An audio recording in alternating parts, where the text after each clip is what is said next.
there was a father. He ruled the world, he commanded everything, and he had only one fear: his own children. So he swallowed them, one by one, all of them, until the youngest, the most cunning, did the same thing back to him. And that child sat upon the greatest throne in history, the one who held the lightning, the one who made gods kneel, the one who drew the fate of humanity. Tonight, I am telling you the story of that child. Welcome to Atlas of the Night. Every week on this channel, we travel into the depths of history, the dark corners of mythology, and the unforgettable stories of humanity. If this is your first time here, this is a beautiful moment. Subscribe, because tonight, this journey is only beginning. Now, let us go very, very far back. In the beginning, there was no beginning. Before this night begins, I need to share something with you. Chaos came first. Chaos was not disorder, not exactly. It was not emptiness either. Chaos was that first moment when everything had not yet separated, had not yet come apart, when nothing had yet been given a name. Light and darkness were intertwined. Earth and water had not yet divided. There was no time, because there was nothing to measure it with. And from this chaos, the first beings were born. Gaia was born. Earth, the mother of the universe, spreading over everything, carrying everything, giving life to everything. Gaia was not alone for long. From within herself, she created Uranus, sky, the heavens, stretching into infinity, covering everything, suspended above Gaia. Gaia and Uranus joined, and from that union, the world filled. The Titans were born. 12 great beings: Oceanus and Tethys, Hyperion and Theia, Kronos and Rhea. These were the first gods, as ancient as the human mind cannot imagine, as vast as reason cannot reach. But Uranus was not content. As his children grew, he feared them. As they strengthened, he trembled. And from that fear came the first cruelty, meeting the first betrayal in history. Uranus buried his children inside Gaia. He pushed them into the depths of the earth, sealed them into the belly of the ground. Gaia suffered. She groaned, and from that groaning, a plan was born. She called to the youngest Titan child, to Kronos. "Kronos," she said, "you are strong. Do this." And Kronos did. An iron sickle, given by Gaia. Sharp, cold, with no going back. Kronos approached his father, struck with the sickle, and Uranus fell. His blood poured from the sky. That blood fell into the sea, and from that blood, Aphrodite was born. From the foam of the sea, the most beautiful of all gods. Uranus lost his throne. Kronos won. He became the lord of the Titans. He married Rhea. Power was his. The world was his. And the Golden Age began. In those days, humans were free. There was no hunger, no disease. Some said not even old age. Kronos was a just ruler, but something lived inside him. A fear. Old, deep, a fear that would not pass. As Uranus fell, he had cursed him. "You will experience the same thing," he had said. "Your children will overthrow you, too." And Kronos could not forget those words. He carried them for years. He waited for years. And finally, he found a solution. A very simple, very merciless solution. He would swallow every child that Rhea bore. Rhea gave birth to her first child, Hestia, goddess of the hearth. Kronos came, took her, swallowed her. The second child, Demeter, goddess of grain, swallowed. Hera, Hephaestus, Ares, one by one, all swallowed. Each time Rhea wept. Each time she was helpless. Each time she watched in silence. Until the sixth child. Rhea could no longer bear it. She was a mother, and even a mother's patience had its limits. She went to Gaia. She asked for help, and Gaia formed a plan. Rhea was sent to Crete. She would give birth there, secretly, silently, without anyone knowing. And that child was born. In a cave, in the shadow of Mount Ida, in the darkness of night. Zeus was born. Nymphs cared for him. The goat Amalthea nursed him. Warriors called the Curetes stood guard before the cave. When the infant cried, they struck their shields and swords together to drown out the sound. The ears of Kronos did not hear. Rhea returned to Kronos, but she carried no infant. She carried only cloth wrapped around a stone. She held it out. Kronos took it, swallowed it. He swallowed the stone, and Zeus grew. Years passed. Zeus grew, strengthened, matured, and when the time came, he acted. There was a plan. An oceanid goddess named Metis helped. An elixir was prepared. Powerful, inescapable. And this elixir was mixed into Kronos' drink. Kronos drank, and he returned everything inside him. First came the stone, then Ares, Hephaestus, Hera, Demeter, Hestia. Out they came one by one. Though they had been swallowed for years, they were unharmed. They were gods, not mortal. They all came together, and Zeus spoke to them. "Now we fight," he said, "against our father, against the Titans, against the old order." And so began the greatest war, the Titanomachy, the War of the Titans. It lasted 10 years, exactly 10 years. The Titans fought from Mount Othrys, Zeus and his siblings on the opposing side. The earth shook, the seas surged, the skies split. Neither side retreated. Neither surrendered. And finally, the balance broke.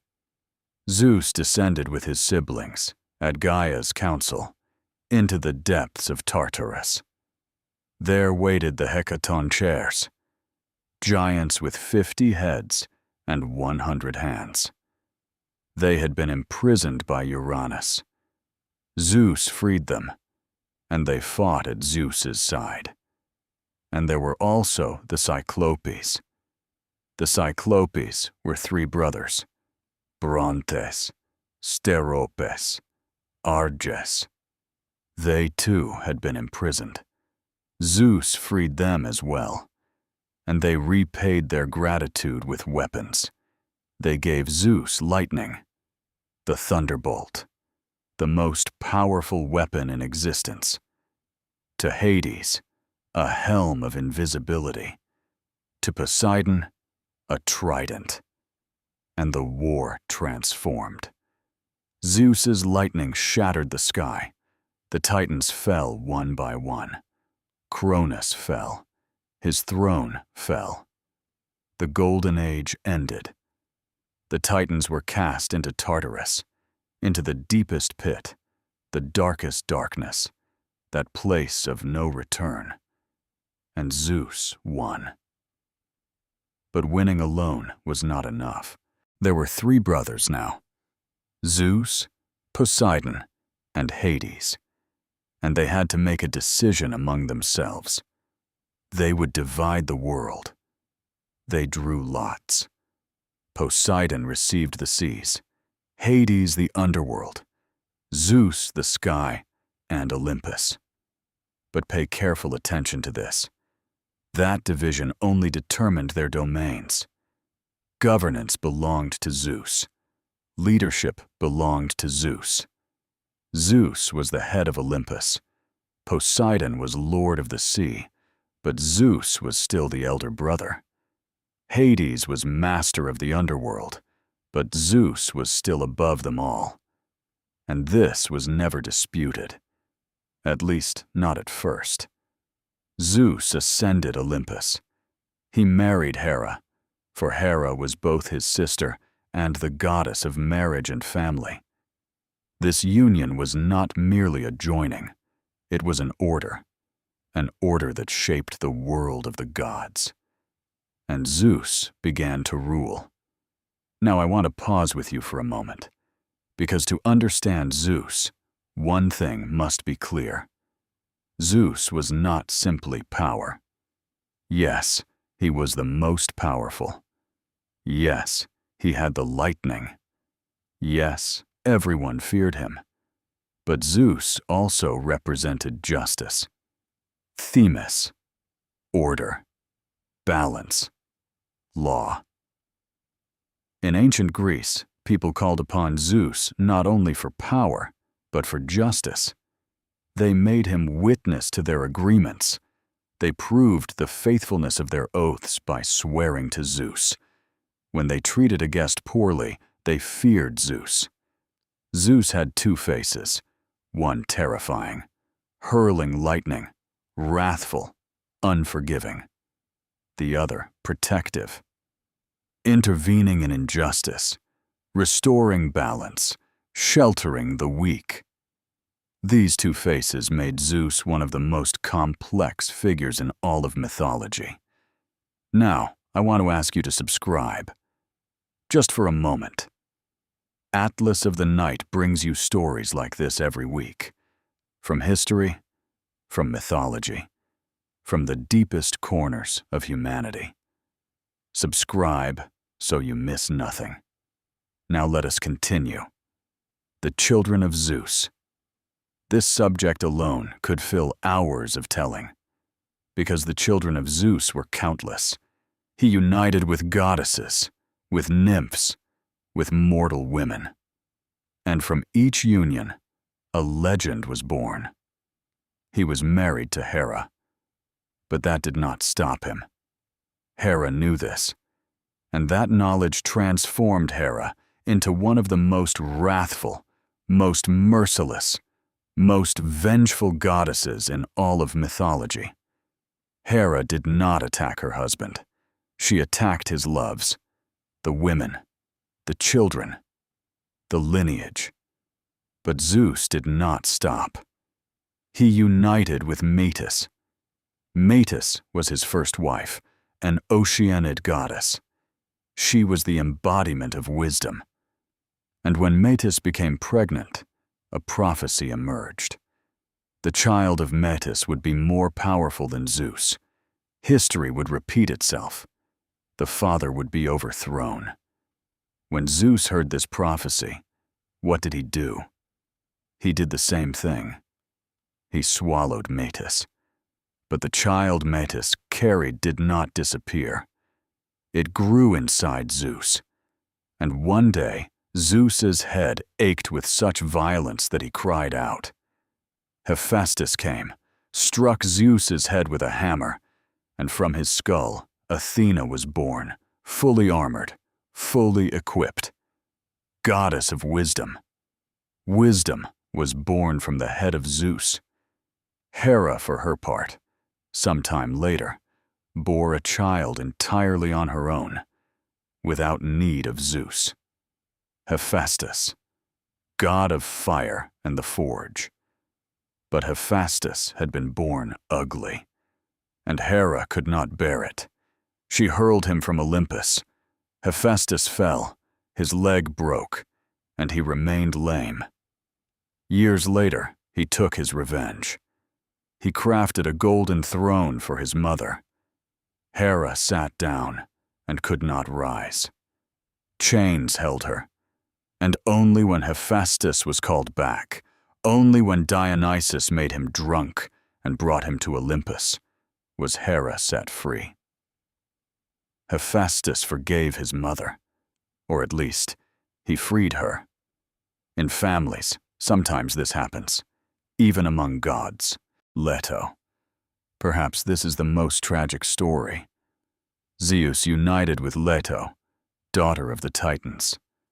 Leto became pregnant, and Hera raged.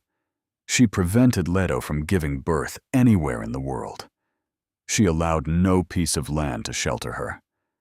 Every land fearing Hera's wrath closed its doors. The seas refused. The shores turned her away. Leto walked. She walked for months, in pain, alone, abandoned. And finally she reached Delos, a small, low, unremarkable island. This island accepted her because it had nothing to lose. It had everything to gain. On Delos, Leto gave birth to 2 children. Artemis, goddess of the moon and the hunt. She was born first and immediately helped her mother. She served as midwife at her brother's birth, though she herself had only just been born. Apollo, god of the sun, music, prophecy, and poetry. The twin brother. Delos was sanctified by this birth.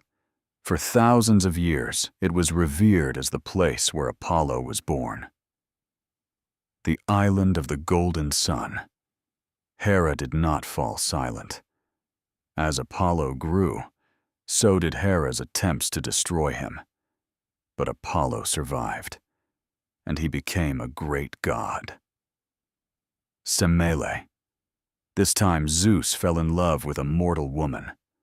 Semele was the daughter of Thebes, beautiful, young, innocent. Zeus appeared to her in human form, and Semele fell in love without knowing he was Zeus. Hera found out. She always found out. This time she formed a different plan. She did not go to Semele directly. She transformed into an old woman, into Semele's nurse, and she whispered, "Who told you the one you love is Zeus?" she said. "Are you truly certain? If he really is Zeus, ask him to appear in his true form. If he respects you, he will do it."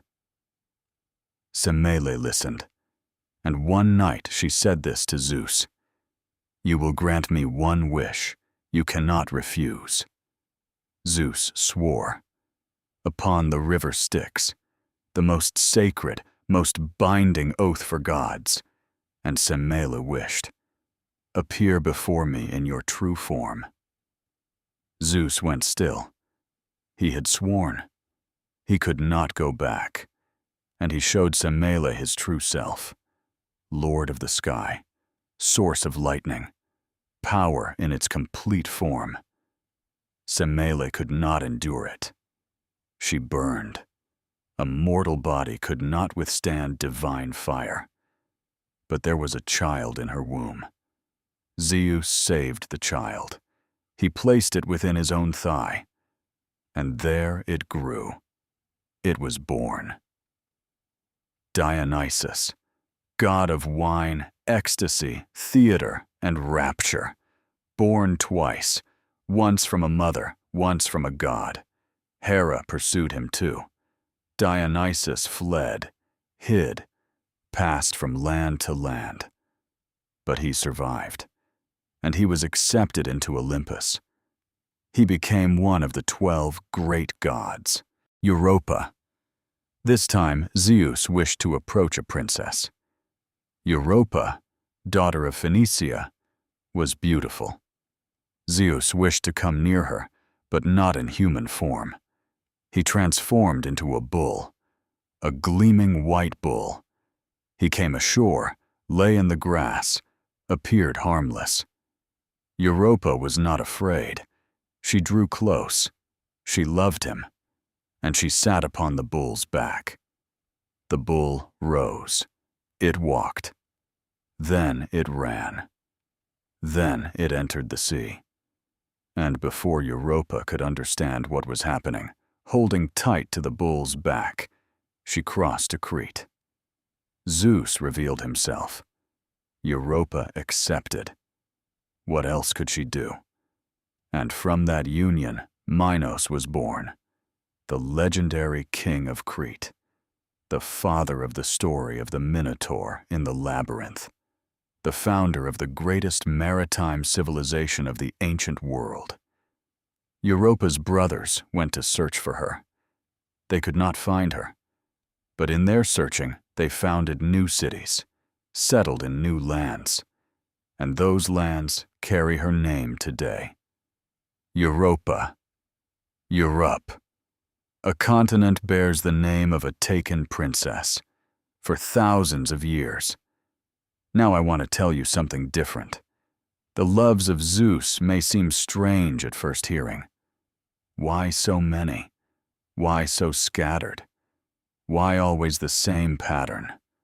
But think of this. These stories were the stories of humanity itself. In ancient Greece, every city, every tribe, every kingdom claimed descent from a child or grandchild of Zeus. This gave those cities a sacred root, a divine inheritance. The countless unions of Zeus were, in truth, the countless communities reaching to connect themselves to the center of the universe. I am of Zeus. You are of Zeus. We are all of the same root. Mythology was the emotional map of history, and Zeus stood at the center of that map. Prometheus. You cannot tell the story of Zeus without this. Prometheus was a titan, but during the Titanomachy, he stood at Zeus's side, despite being of the Titan family, and Zeus honored this. Prometheus was intelligent, perhaps more intelligent than anyone. Foresight was his power. His very name meant this, the one who thinks ahead, and he loved humanity. In those days, humans were wretched. They shivered in the cold. They sat in the dark. They were helpless before animals. Zeus had not given them fire.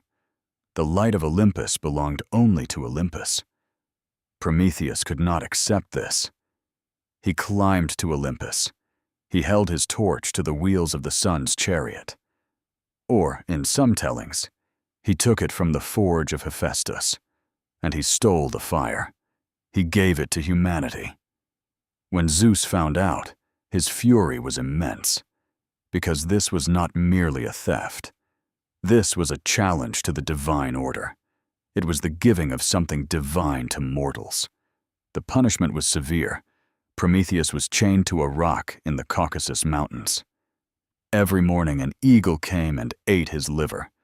Every night the liver grew back, because Prometheus was immortal. And this cycle was endless. Days passed, years passed, ages passed, and finally Heracles came. He broke the chains, killed the eagle, freed Prometheus. Zeus allowed this, for Heracles was his own son, and he had sanctioned the act. But Prometheus's punishment was not entirely finished.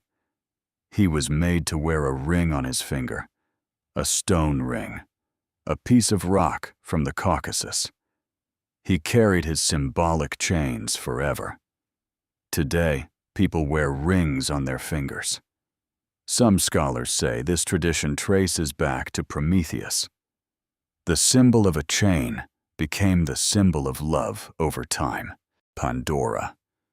Zeus punished Prometheus, but he also wanted to teach humanity a lesson. He commanded Hephaestus to shape a woman from clay in the most beautiful form. The gods each gave her a gift. Aphrodite gave beauty. Hermes gave the power of speech and curiosity. Athena gave skill of hand.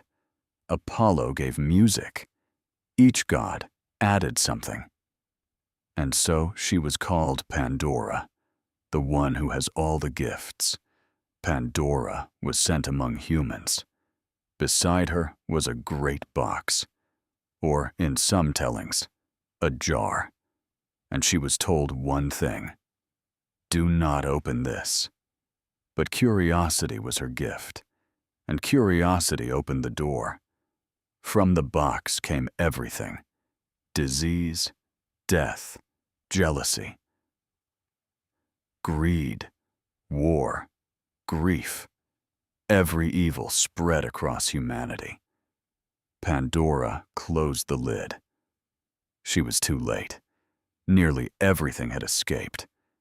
But at the very bottom of the box, one thing remained: Olympus, hope.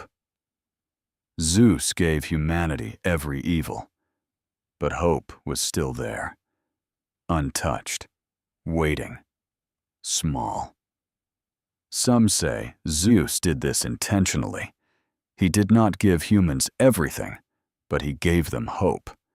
And this was what set humanity apart from all other beings. Gods had no need of hope. They were already immortal. But humans, they lived by hope.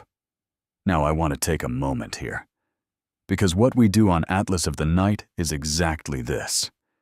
Every week we bring you stories like these, told thousands of years ago, passed down, carried forward. And these tellings are not here to put you to sleep.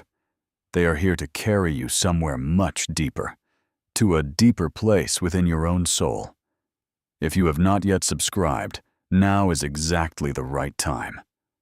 Subscribe to Atlas of the Night. A new journey awaits you every week. Zeus and Typhon. The Titanomachy was over. The Titans were defeated. Zeus had won. But Gaia was not pleased. The Titans were her children, and seeing them cast into Tartarus broke her. She raged, and from that rage she gave birth to the greatest monster the world had ever seen. Typhon, rising from the depths of the earth, reaching all the way to the sky. He had 100 serpent heads. From each head came a different sound. Lion, bull, dog, dragon, human voice all at once. Where his legs should have been, enormous serpents coiled. If he stretched his arms, he reached from east to west. Typhon attacked, and Olympus trembled. The gods fled. This should not come as a surprise. Even the gods fell back before Typhon. They fled to Egypt, took the forms of animals. Even Zeus hesitated for a moment, but then he turned back. Zeus stood alone, and with his lightning he attacked Typhon. The battle shook the mountains. The seas surged and retreated. The earth groaned. Typhon managed at one point to steal Zeus's weapon. He took the thunderbolt from Zeus's hands. He severed his tendons. Zeus was paralyzed for a time. Hermes and Pan crept back secretly. They found the tendons, put them back in place. Zeus grew strong again, and the final blow came. Zeus struck Typhon with lightning of such force that the earth split open. Typhon fell, and Zeus hurled the greatest mountain in Sicily, Mount Etna, down upon him. Today, Etna still burns. Some say this is the breath of Typhon, trapped beneath, furious, but now bound. The Gigantomachy. Gaia had been defeated once more, and once more she attacked. This time she sent the giants, the Gigantes. winged, armored, carrying great boulders in their hands. They marched on Olympus. The war began. The Gigantomachy, the war of the giants. But there was a prophecy. The giants could only be killed with the help of a mortal. The power of the gods alone would not suffice. And Zeus called upon his own son, Heracles, the most powerful mortal, born from Zeus's union with Alcmene, half god, half human. And in this war, he was decisive. One giant fell, then another, then all of them. Olympus was protected. The gods had won, and Heracles became the hero of heroes. But perhaps the greatest test Zeus ever faced was none of these. The greatest test came from within. One day, Hera, Poseidon, and Athena gathered together. They planned to remove Zeus from his throne. While he slept, they cast chains upon him. A chain of 100 knots. Zeus could not move, and the gods were arguing about who was more powerful, about who should rule. But Thetis, the sea nymph, called upon Briareus. The 100-handed giant had been freed from Tartarus and was grateful to Zeus. He came, he undid the chains. Zeus was free, and he handed out punishment. Hera received the severest. She was hung from the sky by her wrists with golden chains. Anvil-heavy weights were tied to her feet. She remained there until morning, groaning. Not one god helped her, because the fury of Zeus could be even more terrifying than Typhon. Zeus and Hera. This was the most complex marriage in all of mythology. Hera was the goddess of marriage, but her own marriage was unhappy. Zeus was not faithful. She constantly heard of his loves, his children, and Hera lived with this fury for years, for ages. Sometimes she defied Zeus. Sometimes she made plans. Sometimes she simply watched. But she did not leave. This, too, is worth thinking about. Why? Perhaps for power. Perhaps for fear. Perhaps there was truly a bond between them. Perhaps the goddess of marriage breaking her own marriage would have collapsed the order of the universe. Or perhaps Hera could not give up her own nature. Mythology does not answer this question. It only asks it. The justice of Zeus. The story of Tantalus tells this well. Tantalus was a king. He was the son of Zeus. He was beloved by the gods. He was invited to Olympus. He ate with them. This was a great honor, unreachable for mortals, and Tantalus abused this trust. He wanted to test whether the gods knew everything. He cooked his own son, Pelops, and served him to the gods. The gods understood immediately. No one ate, except Demeter, who was lost in thought at that moment, and accidentally took a bite from the shoulder. Zeus was enraged. He restored Pelops to life. He replaced the shoulder Demeter had eaten with one of ivory, and he sent Tantalus to Tartarus. But it was not an ordinary punishment. In Tartarus, Tantalus stood in a lake. The water reached his chin. Above him hung branches heavy with fruit. When he was thirsty, he bent down. The water receded. When he was hungry, he reached up. The branches rose. Forever. This is why there is a word used today across many languages. To tantalize. To torment someone with something they cannot reach. It comes from the name of Tantalus. Mythology seeped into language. Language seeped into history. And finally, the end of Zeus. Or rather, the absence of an end. In ancient Greece, there were prophecies that Zeus would one day be brought down. Like Kronos, like Uranus, He too would one day be overthrown. This cycle would not stop. The greatest fear was the child of Thetis.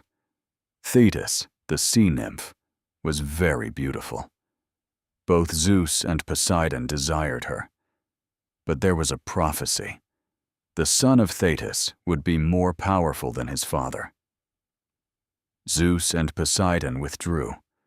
They arranged for Thetis to be married to a mortal, to Peleus, and Thetis had a son. Achilles. Yes, that Achilles, the hero of the Trojan War, the greatest warrior, invulnerable except for his heel. Zeus did not act out of fear. He acted with foresight. He broke the cycle, and he continued to rule. The stories of Zeus do not end here. In truth, they never end. Because Zeus was not simply a figure of mythology. Zeus was the sum of all the questions humanity ever asked about power. How does justice work? How is power maintained? Why does the conflict between father and son repeat in every age? How is arrogance punished? What does mercy change? These were the questions of ancient Greece. But they were also your questions, and mine. Mythology did not die for this reason. It changed. It transformed. It took other names. But the essence of the story remained the same. A father fears. A son rises. A power is won. And that power brings with it the weight of responsibility. Zeus won. But winning did not end everything. Winning was only the beginning of new responsibilities. Tonight, we walked together through one of the oldest stories in the world. From chaos to order. From Titan to Olympus. From swallowed gods to free gods. To the fire of humanity. To the world where hope remained at the bottom of a box. And Zeus stood at the center of all of it. As king, as father, as judge. Sometimes cruel, sometimes just. Always immense. Now sleep, knowing that long before any of this, chaos gave way to order, that the skies are exactly where they should be, that the keeper of the lightning still stands watch. From Olympus, a bolt of lightning flashed, and then the silence came. Do not forget to subscribe to Atlas of the Night. Every week, right here, a new journey waits for you. Good night.